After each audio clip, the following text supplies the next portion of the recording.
Welcome to ஆஸ்தமிழ். இன்றைக்கி நம்ம சேனலில் ரேஷன் அரிசியில் இட்லி, தோசை, வடை, போண்டா, ஆப்பம் இதெல்லாம் சாஃப்டாக டேஸ்ட்டாக செய்யணும்னா எப்படி மாவு அரைக்கணும் அப்படின்றத இந்த வீடியோவில் பார்க்க போகிறோம். வாங்க. இந்த அரிசி உளுந்தோட அளவு தான் நமக்கு ரொம்ப முக்கியம். ஸோ கவனமாக பாருங்கள். இப்போ நான் எடுத்திருக்கேன் இந்த டம்ளரால் 2 டம்ளர் ரேஷன் பச்சரிசியும், 2 டம்ளர் ரேஷன் புழுங்கரிசியும், 2 டம்ளர் இட்லி அரிசி, அப்படி இல்லைன்னா நம்ம வீட்டில் சாப்பாடு ஆக்கக்கூடிய அந்த அரிசி 2 டம்ளர் போட்டுக்குவேன். மொத்தமாக 6 டம்ளர் அரிசிக்கு பார்த்திங்கன்னா 1 டம்ளர் உளுந்து கணக்கு. இப்படி போட்டிங்கன்னா உங்களுக்கு சாஃப்டாக சூப்பராக இருக்கும் இட்லி, தோசை. ஸோ இந்த மாதிரி நீங்கள் போட்டுக்கோங்க. நான் 4 டம்ளர் அரிசி ரேஷன் பச்சரிசியும், 4 டம்ளர் ரேஷன் புழுங்கரிசியும், 4 டம்ளர் நம்ம வீட்டில் சாப்பாடு ஆகக்கூடிய அரிசியும் நான் போட்டிருக்கேன். இதை நல்லா 3 முறை கழுவிட்டு 4 மணி நேரம் நம்ம ஃபுல்லாக தண்ணி போட்டுட்டு ஊற விட்டுருங்க. 4 மணி நேரம் ஊறி இருக்கணும். 5 மணி நேரத்துக்கு மேலே ஊறவும் கூடாது. இப்போ நான் 12 கிளாஸ் அரிசி எடுத்திருக்கனால 2 டம்ளர் அளவுக்கு உளுந்து போட்டுக்க போகிறேன். 6 டம்ளர் அளவுக்கு 1 டம்ளர் உளுந்து கணக்கு. ஸோ நான் 12 டம்ளருக்கு 2 டம்ளர் அளவுக்கு உளுந்து போட்டுக்க போகிறேன். உளுந்து போட்டுட்டு அதையும் பார்த்திங்கன்னா 2 முறை கழுவிட்டு ஊற விட்டுருங்க. அதுவும் 4 மணி நேரம் நமக்கு ஊறணும். நான் ஒரு கைப்பிடி அளவுக்கு எக்ஸ்ட்ரா உளுந்து போட்டுட்டு நான் ஊற வைக்கிறேன். அது எதுக்காகன்றதை நான் உங்களுக்கு சொல்கிறேன். இப்போது ஒரு சின்ன கிண்ணத்தில் 1 கைப்பிடி அளவுக்கு வெந்தயம் ஊற வைக்க போகிறேன். இந்த மாதிரி 1 கைப்பிடி அளவுக்கு ஊற வச்சுருங்க. வெந்தயம் நமக்கு உடம்புக்கு குளிர்ச்சி. அது மட்டும் இல்லாமல் தோசை சீக்கிரமாகவே ப்ரௌனிஷ் ஆகிறதுக்கு இது உதவும். அதே மாதிரி நல்லா டேஸ்ட்டாகவும் இருக்கும். இப்போ நார்மலாக நம்ம மாவு அரைக்கும் போது பார்த்திங்கன்னா நான் உளுந்து தான் முதல்ல போடுவேன். நமக்கு அரிசி போட்டதுக்கப்புறம் உளுந்து போட்டிங்கன்னா நமக்கு கிரைண்டர் கழுவுறதுக்கு ரொம்ப கஷ்டமாக இருக்கும். ஸோ நான் உளுந்து தான் ஃபஸ்ட்டு போடுவேன். அதே மாதிரி தண்ணி கொஞ்சம் கொஞ்சமாக தெளித்து விடணும். நிறைய அப்படியே ஊற்றிடக்கூடாது. அப்போ தான் நமக்கு மாவு உபரிவாகும். அதே மாதிரி ஐஸ் வாட்டர் அப்படி இல்லைனா ஐஸ் கட்டி போட்டுட்டு அரைங்க. அப்போ தான் பார்த்திங்கன்னா உங்களுக்கு நல்ல மாவு உபரி ஆகும். அதே மாதிரி சாஃப்டாகவும் இருக்கும் மாவு.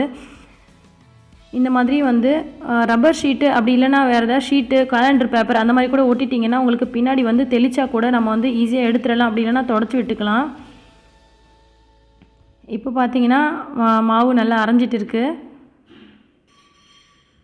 இதில் பார்த்திங்கன்னா நான் 1 கைப்பிடி அளவு எக்ஸ்ட்ரா மாவு போட்டேன்னு சொன்னேன் இல்லையா, அது உபரி ஆனதுக்கப்புறம் இந்த மாவு ரொம்ப தண்ணி ஊற்றி அரைக்காமல் இந்த மாதிரி ஒரு 3 கை அளவுக்கு நான் மாவு தனியாக எடுத்து வச்சுருக்கேன். இது எதுக்காகனா வடை, போண்டா போடுறதுக்காக. மாவு அரைக்கும் போதெல்லாம் பார்த்திங்கன்னா நான் மேக்ஸிமம் வடை, போண்டா போடுவேன். ஸோ இப்போ மாவு நமக்கு நல்லா எடுக்கிற பதத்துக்கு வந்துடுச்சு. இது எப்படி பார்த்து எடுக்கணும் அப்படின்னு சொன்னிங்கன்னா, நம்ம ஒரு கையால் எடுத்துட்டு ஜஸ்ட் லைட்டாக நம்ம ஊதுறோம்னா நமக்கு இந்த மாவு பாருங்கள் எப்படி ஆகுதுன்னு நகரணும். இந்த மாவு அந்த மாதிரி இருக்க ஸ்டேஜில் நம்ம எடுத்து வச்சிடணும். உளுந்தை அரைச்சி எடுத்தாச்சு. இப்போ அரிசி அரைக்கும் போது பார்த்திங்கன்னா நான் இந்த வெந்தயத்தை போடுவேன். ஏன்னா அப்போ தான் நமக்கு நல்லா மையும் இந்த வெந்தயம். ஸோ இந்த மாதிரி நான் போட்டுடுவேன். இந்த மாதிரி மீதி இருக்கிறத பார்த்திங்கன்னா அந்த வெந்தயம் ஊற வச்சோம் இல்லையா, இந்த கிண்ணத்தோட அந்த மேலே இந்த மாதிரி குழன்னு இருக்கும். அதை நம்ம முகத்தில் தேய்க்கும் போது நமக்கு ஷைனிங்காக சூப்பராக இருக்கும். முகப்பரு வராது. மாவு எந்த பதத்தில் எடுக்கணும்னா நமக்கு லைட்டாக நரன்னு இருக்கும். ரொம்ப கொரப்பாக எடுத்துடக்கூடாது. இப்போ இந்த மாதிரி ஸ்டேஜில் மாவு எடுத்து வச்சுக்கணும். இப்போ நான் மாவு எடுத்து வச்சதுக்கப்புறமா ஒரு 5 நிமிஷத்துக்குள்ளேயே நான் உப்பையும் போட்டு கரைச்சிடுவேன். உப்பு நல்லா போட்டு கரைச்சதுக்கப்புறமா பாருங்கள் எந்த ஸ்டேஜில் இருக்குன்னு.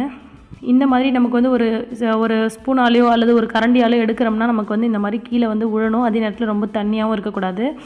இப்படி நம்ம அரைச்சோம்னா நமக்கு மாவு சூப்பரான பதத்தில் இருக்கும்.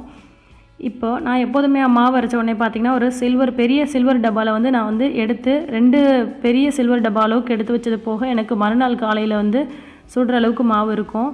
இது பாருங்கள். மீத மாவு பார்த்திங்கன்னா ஃப்ரிட்ஜில் வைக்காமல் வெளியிலே வச்சுடுவேன். இதை மறுநாள் காலையில் இந்த மாவில் நான் ஆப்பம் சுடுவேன். அந்த ஆப்பம் எப்படி ஈஸியாக சீக்கிரமாக செய்கிறன்ற வீடியோவும், நம்ம எடுத்து வச்சுருக்க அந்த உளுந்து மாவில் எப்படி வடை, போண்டா போடுறன்ற வீடியோவும் நான் என்னுடைய சமையல் சேனலில் போஸ்ட் பண்ணுறேன். அதோடைய லிங்க் நான் கீழே டிஸ்கிரிப்ஷனில் கொடுக்குறேன். நீங்கள் வேணும்னா பார்த்துக்கோங்க. இன்னும் பல யூஸ்ஃபுல்லான ஐடியாஸ் உடனுக்குடன் தெரிஞ்சுக்க நம்ம ஆஸ்தமிழ் சேனலை சப்ஸ்கிரைப் பண்ணிவிட்டு பக்கத்தில் இருக்கிற பெல் ஐக்கானை கிளிக் பண்ணி வச்சுக்கோங்க. எல்லா புகழும் இறைவனுக்கே. நன்றி.